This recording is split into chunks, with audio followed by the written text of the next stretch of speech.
To late of steam கோபத்தை வெளிப்படுத்துவது. To make waves பெரும் தாக்கத்தை ஏற்படுத்துவது. டு பாஸ் தி பக் பொறுப்பை பிறருக்கு தள்ளுவது. To read the riot act கடுமையாக எச்சரிப்பது. டு டேக் தி பிளக் ஆபத்தான செயலை தொடங்குவது. டு டோ தி லைன் விதிகளை பின்பற்றுவது. டு டர்ன் டர்ட்டில் முற்றிலும் தலைகீழாக போவது. To walk a tightrope ஆபத்தான நிலையில் சமநிலை காக்கிறது.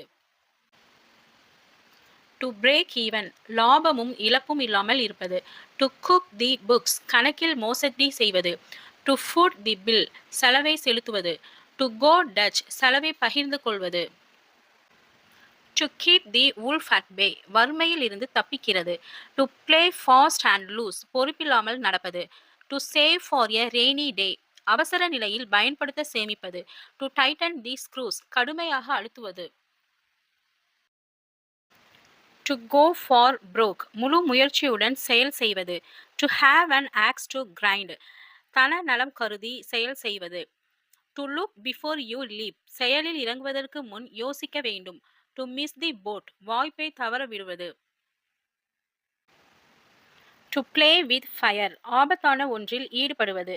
To put one's money where one's mouth is சொல்வதை செயலில் நிரூபிப்பது.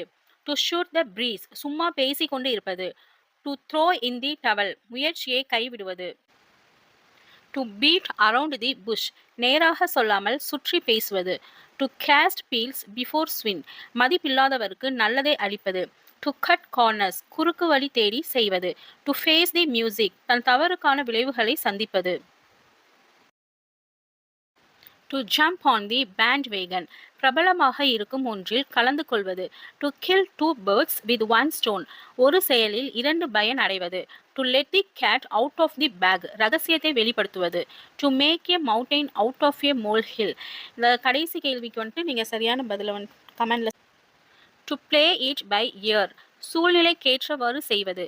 To put the cart before the horse விஷயங்களை தலைகீழாக செய்வது. டு ராக் தி போட் நிலைமைக்கு இடையூறு செய்வது.